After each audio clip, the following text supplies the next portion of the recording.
तो दोस्तों एक बार फिर से स्वागत है आपका मेरे चैनल स्कॉलर इंग्लिश पे, जहां हम लोग डिस्कस करने जा रहे हैं द हिंदू एडिटोरियल का वोकैब एनालिसिस।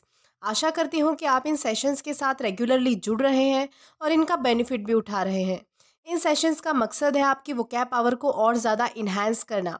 और ये जो वोकैब सेशंस है ये बैंक, एसएससी, रेलवे, यूपीएससी या फिर किसी भी कॉम्पिटिटिव एग्ज़ाम के लिए इक्वली बहुत ही ज़्यादा इंपॉर्टेंट है। तो आइए और देर ना करते हुए बढ़ते हैं हमारे वोकैब शो की तरफ और जानेंगे कि आज का हमारा पहला वर्ड कौन सा है। तो आज का हमारा जो पहला वर्ड है वो है इनसरमाउंटेबल। इनसरमाउंटेबल का मतलब होता है जिसे दूर करना मुश्किल हो या फिर जिससे उभरना मुश्किल हो। जब हम किसी चीज़ को जो है अपने से दूर नहीं कर पाते या फिर उस चीज़ से उभर नहीं पाते, बाहर नहीं निकल पाते, उसे हमें कहना है इनसरमाउंटेबल। और ये हमारे पास पार्ट ऑफ स्पीच में एग्जेक्टिव है, यानी कि विशेषण है। सिनोनिम है इसका इनसरपरेबल। इनसरपरेबल का मतलब होता है आसानी से हल ना होने वाला। कोई चीज़ जो आसानी से हल ना की जा सकती हो या फिर जिसे दूर करना या फिर जिसे हटाना मुश्किल हो, उसे हम कहेंगे इनसरपरेबल। और एंटोनिम इसका होता है डिफिटिएबल। डिफिटिएबल का मतलब होता है सुलझाया जा सकता हो, जिसे आसानी से सुलझाया जा सकता हो, जिस पर मात दी जा सकती हो, जिसे हराया जा सकता हो, उसे हम कहेंगे डिफिटिएबल। अब एग्जाम्पल की तरफ बढ़ेंगे। एग्जाम्पल इसका है the problem is so large that it feels insurmountable. मतलब कि यहाँ पे ये बताया गया है कि ये जो प्रॉब्लम है ये इतनी बड़ी है कि हमें तो लग रहा है इससे दूर करना हमारे लिए बहुत ज़्यादा मुश्किल होने वाला है, इससे उभरना हमारे लिए बहुत ज़्यादा मुश्किल होने वाला है। इस कॉन्टेक्स्ट में हम जो है वो इनसरमाउंटेबल इस वर्ड का यूज़ कर पाएंगे। आई होप आपको समझा होगा, और अगर आपको समझा है तो इसी के साथ हम आगे बढ़ेंगे हमारे नेक्स्ट वर्ड की तरफ और जानेंगे कि हमारा नेक्स्ट वर्ड कौन सा है। अब हमारा जो नेक्स्ट वर्ड है वो है एमांसिपेट। इसे जो है वो एमांसिपेट प्रोनाउंस किया जाता है, जिसका मतलब होता है स्वतंत्र करना या फिर किसी चीज़ को मुक्त कर देना, आज़ाद कर देना, उसे हम कहेंगे एमांसिपेट। और ये हमारे पास पार्ट ऑफ स्पीच में वर्ब है, यानी कि क्रिया है। सिनोनिम इसका होता है इंडिपेंडेंस। इंडिपेंडेंस का मतलब होता है आज़ादी या फिर स्वतंत्र या फिर मुक्त हो जाना। एंटोनिम इसका है इम्प्रिजनमेंट। इम्प्रिजनमेंट का मतलब होता है किसी को कैद कर कर रखना, बंदी बना कर रखना, उसे कहेंगे हम इम्प्रिजनमेंट। अब एग्जाम्पल की तरफ बढ़ेंगे और एग्जाम्पल की मदद से समझते हैं इस वर्ड को। एग्जाम्पल इसका है we live in more emancipated times. मतलब कि हम जो है वो आज़ादी के समय में रहते हैं, हमें जो है हमारी मर्जी से जीने का हक है। इस कॉन्टेक्स्ट में हम जो है वो इमेंसिपेट इस वर्ड का यूज़ कर सकते हैं। अब आगे बढ़ेंगे हमारे नेक्स्ट वर्ड की तरफ और देखेंगे कि हमारा नेक्स्ट वर्ड कौन सा है। अब हमारा जो नेक्स्ट वर्ड है वो है रिलिंक्विश। रिलिंक्विश का मतलब होता है त्यागना, छोड़ना या फिर किसी चीज़ का परहेज करना। जब हम किसी चीज़ को छोड़ देते हैं, त्याग देते हैं, उसे हमें कहना है रिलिंक्विश। और ये हमारे पास पार्ट ऑफ स्पीच में वर्ब है, यानी कि क्रिया है। सिनोनिम इसका होता है एबेंडन या फिर एब्डिकेट, यानी कि किसी चीज़ को छोड़ देना या फिर त्याग देना। एंटोनिम इसका होता है कीप या फिर रिटेन। इसका मतलब होता है बनाए रखना, किसी चीज़ को अपने एक्सेप्टेंस में बनाए रखना, उसे हम कहेंगे कीप या फिर रिटेन। एग्जाम्पल की मदद से समझते हैं। एग्जाम्पल इसका है कि no one wants to relinquish power once they have it. मतलब कि एक बार किसी भी इंसान के पास सत्ता आ जाने के बाद या फिर किसी भी तरह की पावर आ जाने के बाद कोई भी इंसान नहीं चाहेगा कि वो उसे आसानी से छोड़ दे, उसे त्याग कर दे या फिर उसका परहेज कर दे। इस कॉन्टेक्स्ट में हम जो है वो रिलिंक्विश इस वर्ड का यूज़ कर सकते हैं। आई होप आपको समझा होगा। इसी के साथ हम आगे बढ़ेंगे हमारे नेक्स्ट वर्ड की तरफ और देखेंगे कि हमारा नेक्स्ट वर्ड कौन सा है। देन हमारा जो नेक्स्ट वर्ड है वो है आउस्ट। आउस्ट का मतलब होता है बेदखल करना या फिर किसी को निकालना, इसे हम कहेंगे आउस्ट। और ये वाला जो वर्ड है आउस्ट, ये आप आउट के साथ भी लिंक कर सकते हो, क्योंकि आउट का मतलब भी होता है बाहर।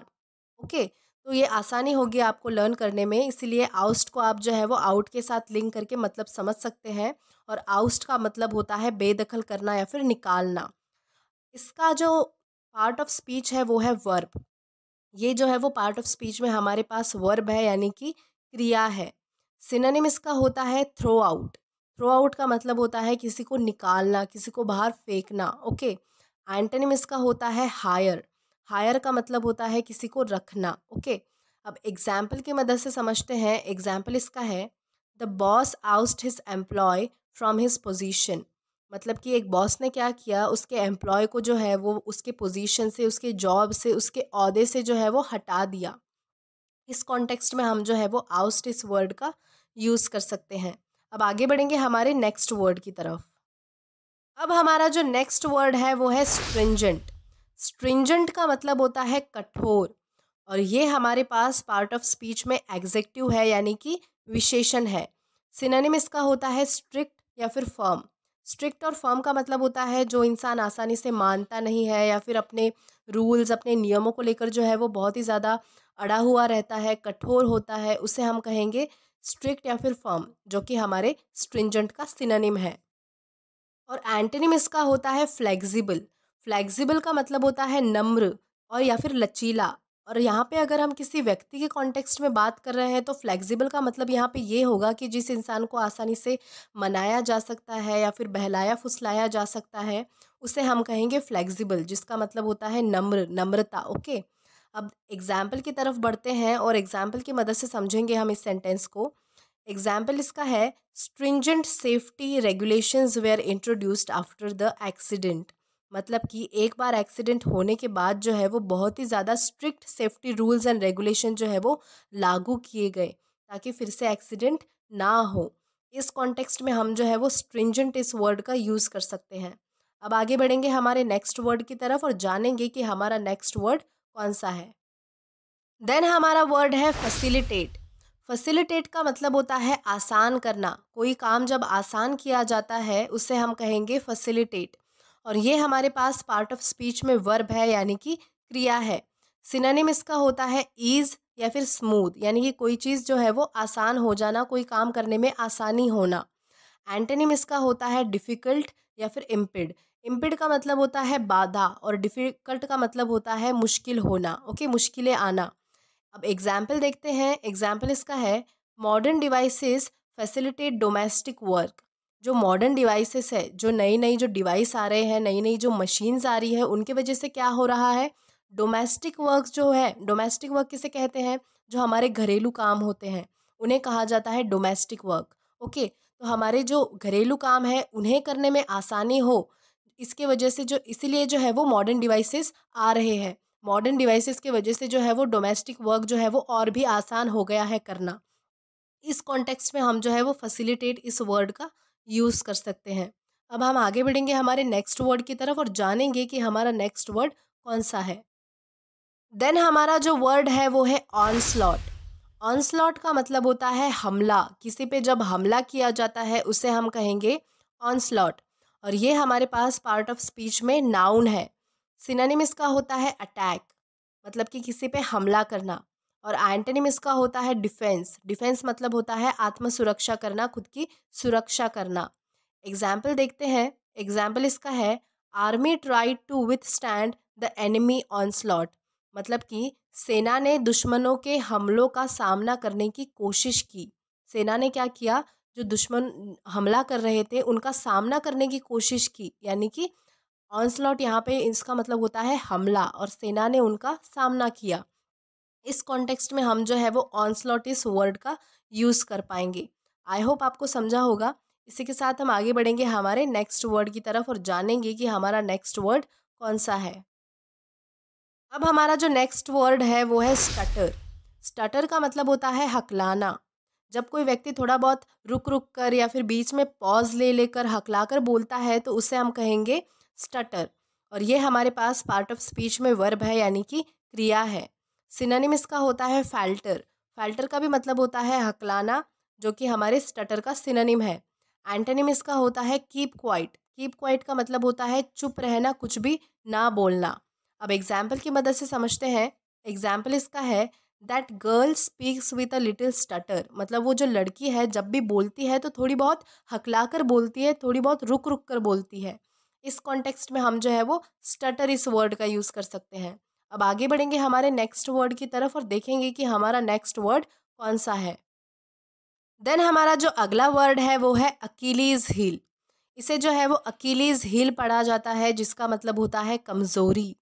और ये हमारे पास पार्ट ऑफ स्पीच में नाउन है। सिनोनिम इसका होता है वीक स्पॉट या फिर वीक पॉइंट। अब एग्जाम्पल देखेंगे। एग्जाम्पल इसका है his vanity is his Achilles heel, मतलब उसका जो घमंड है वो उसकी सबसे बड़ी कमज़ोरी है। इस कॉन्टेक्स्ट में हम जो है वो अकीलीज हील इस वर्ड का यूज़ कर सकते हैं। अब हम आगे बढ़ेंगे हमारे नेक्स्ट वर्ड की तरफ। देन इसके बाद हमारा वर्ड है क्वॉश।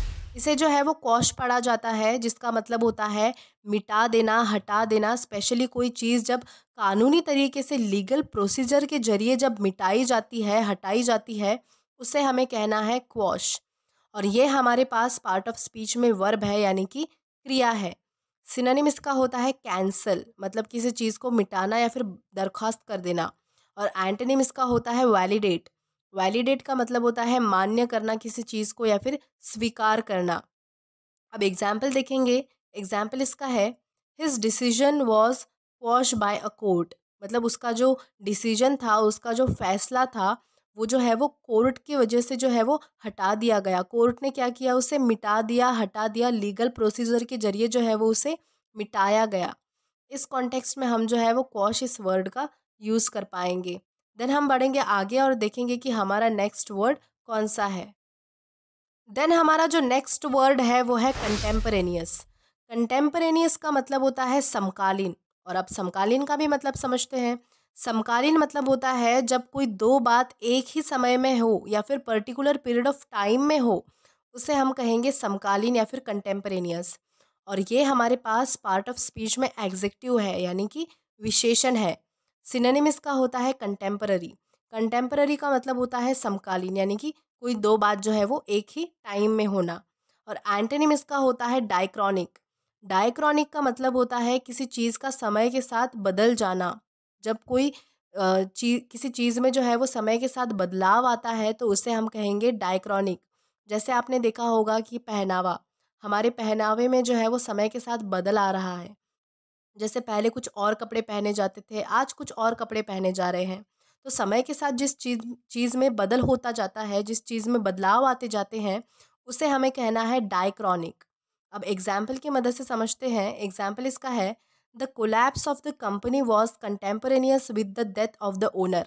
मतलब यहाँ ये बताया गया है कि कंपनी का ढहना और उस कंपनी के मालिक की डेथ होना, ये दोनों बात जो है वो एक ही पीरियड ऑफ टाइम में होने की वजह से ये दोनों बात भी जो है वो कंटेम्परेनियस हो जाती है, यानी कि समकालीन हो जाती है। इस कॉन्टेक्स्ट में हम जो है वो कंटेम्परेनियस इस वर्ड का यूज़ कर पाएंगे। अब हम आगे बढ़ेंगे हमारे नेक्स्ट वर्ड की तरफ और देखेंगे कि हमारा नेक्स्ट वर्ड कौन सा है। देन हमारा नेक्स्ट वर्ड है रिपैट्रिएशन।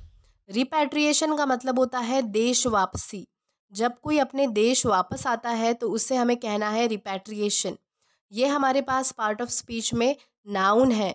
सिनोनिम इसका होता है बैनिशमेंट या फिर एग्जाइल, जिसका मतलब होता है दूसरे देश से अपने देश में वापस आना।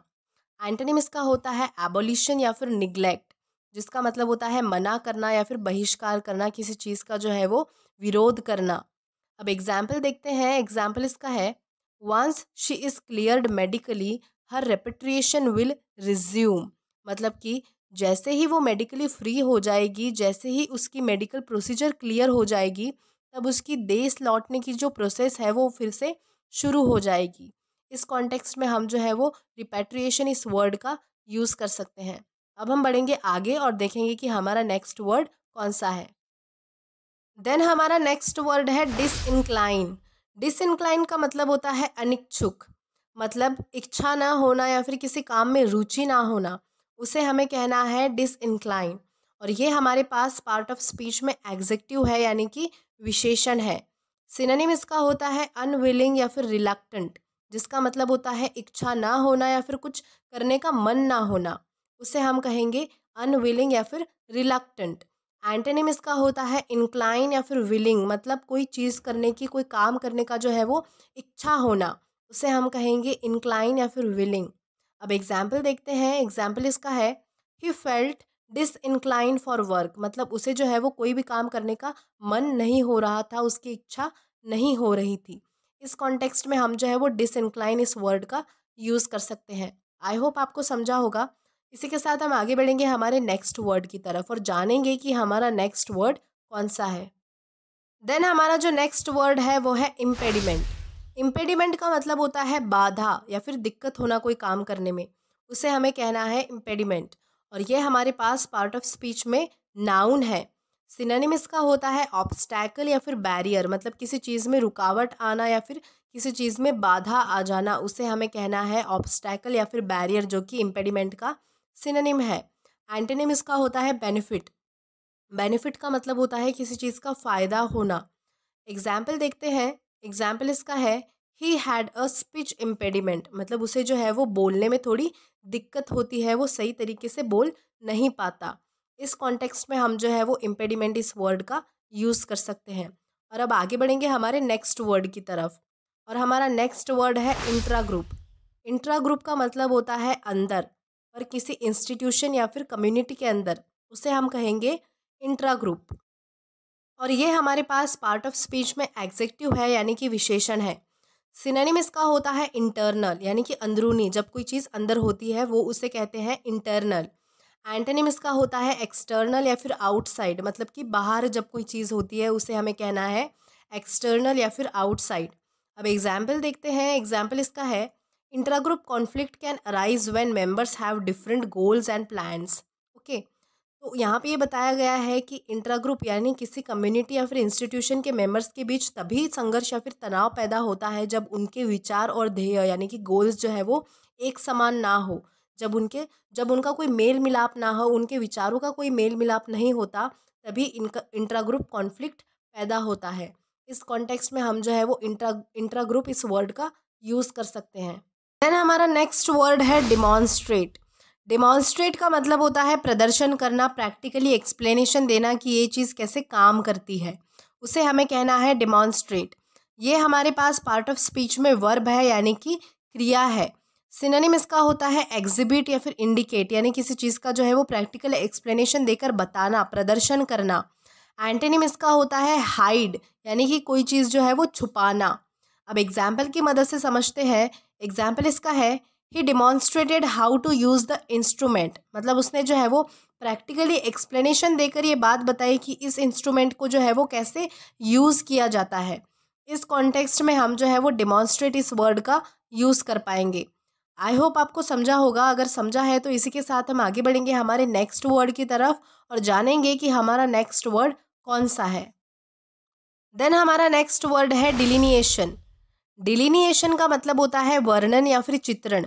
किसी भी एक्शन का या फिर किसी भी चीज़ का सही और सटीक एक्सप्लेनेशन करना, उसे हम कहेंगे डिलिनिएशन।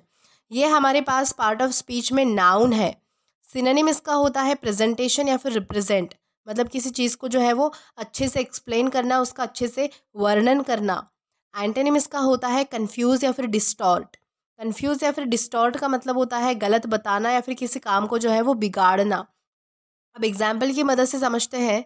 एग्जाम्पल इसका है the author's character delineation is forceful, मतलब यहाँ पे ये बताया गया है कि जो लेखक द्वारा कैरेक्टर का जो किया गया वर्णन था वो बेहद जो है वो शानदार था, बहुत ही शानदार था, बहुत ही अच्छा उसने एक्सप्लेन किया था। इस कॉन्टेक्स्ट में हम जो है वो डिलिनिएशन इस वर्ड का यूज़ कर पाएंगे। देन हम बढ़ेंगे आगे और देखेंगे कि हमारा नेक्स्ट वर्ड कौन सा है। देन हमारा नेक्स्ट वर्ड है डिमार्केशन। डिमार्केशन का मतलब होता है सीमांकन, यानी कि सीमा तय करना, किसी भी चीज़ की लिमिट तय करना, उसे हमें कहना है डिमार्केशन। और ये हमारे पास पार्ट ऑफ स्पीच में नाउन है। सिनोनिम इसका होता है डिलिमिटेशन या फिर सेपरेशन। डिलिमिटेशन का मतलब होता है किसी चीज़ की सीमा या फिर हद तय कर देना। सेपरेशन मतलब होता है कि कोई चीज़ अलग हो जाना। एंटोनिम इसका है अटैच या फिर कंबाइन, मतलब कोई चीज़ जो है वो साथ में आना, जुड़ जाना। अब एग्जाम्पल देखते हैं। एग्जाम्पल इसका है there was demarcation between borders of two country, मतलब कि दो देशों के बीच में जो है वो सीमांकन किया गया था और उनकी जो हदें थी, उनकी जो लिमिट थी बॉर्डर्स की, वो भी तय की गई थी। इस कॉन्टेक्स्ट में हम जो है वो डिमार्केशन इस वर्ड का यूज़ कर सकते हैं। आई होप आपको समझा होगा। अगर आपको समझा है तो इसी के साथ हम आगे बढ़ेंगे हमारे नेक्स्ट वर्ड की तरफ और जानेंगे कि हमारा नेक्स्ट वर्ड कौन सा है। देन हमारा जो वर्ड है वो है इंटरेस्ट। इंटरेस्ट का मतलब होता है सौंपना, किसी को रिस्पॉन्सिबिलिटी देना, किसी को जिम्मेदारी जो है वो देना, उसे हमें कहेंगे इंटरेस्ट। और ये हमारे पास पार्ट ऑफ स्पीच में वर्ब है, यानी कि क्रिया है। सिनोनिम इसका होता है चार्ज। चार्ज का मतलब होता है किसी को रिस्पॉन्सिबिलिटी देना, ओके, किसी को जिम्मेदारी देना, सौंपना। और एंटोनिम इसका होता है डिनाई। डिनाई का मतलब होता है मना करना, रिफ्यूज़ करना। अब एग्जाम्पल देखते हैं। एग्जाम्पल इसका है I couldn't entrust my luggage to stranger. मतलब यहाँ पे ये बताया गया है कि मैं ऐसे ही किसी को अपना जो लगेज है, अपना जो सामान है, किसी स्ट्रेंजर को, किसी अनजान व्यक्ति को नहीं सौंप सकता, उसकी रिस्पॉन्सिबिलिटी किसी ऐसे ही किसी को नहीं दे सकता। इस कॉन्टेक्स्ट में हम जो है वो इंटरेस्ट इस वर्ड का यूज़ कर सकते हैं। अब आगे बढ़ेंगे और जानेंगे कि आज का हमारा लास्ट वर्ड कौन सा है, और देखेंगे कि हमारा लास्ट वर्ड और उसका मीनिंग क्या होता है। तो आज का हमारा लास्ट वर्ड है सेवर। सेवर का मतलब होता है स्वाद लेना। कोई चीज़ जब स्वाद लेकर खाई जाती है उसे कहा जाता है सेवर। ये हमारे पास पार्ट ऑफ स्पीच में वर्ब है, यानी कि क्रिया है। सिनोनिम इसका होता है रेलिश। रेलिश का भी मतलब होता है स्वाद लेकर खाना। अब एग्जाम्पल देखते हैं। एग्जाम्पल इसका है they savoured every last morsel of food. मतलब कि उन्होंने हर एक निवाले का, हर एक टुकड़े का जो है वो स्वाद चखा, स्वाद लेकर उन्होंने जो है वो चीज़ खाई। मॉर्सल का मतलब होता है निवाला या फिर टुकड़ा, ध्यान रखना है। तो आज के लिए बस इतना ही। आई होप आज का वीडियो आपके लिए काफ़ी हेल्पफुल रहा होगा, और अगर आपको ये वीडियो पसंद आया हो तो do like this video, subscribe the channel and share as much as you can. Till then keep learning. Thank you.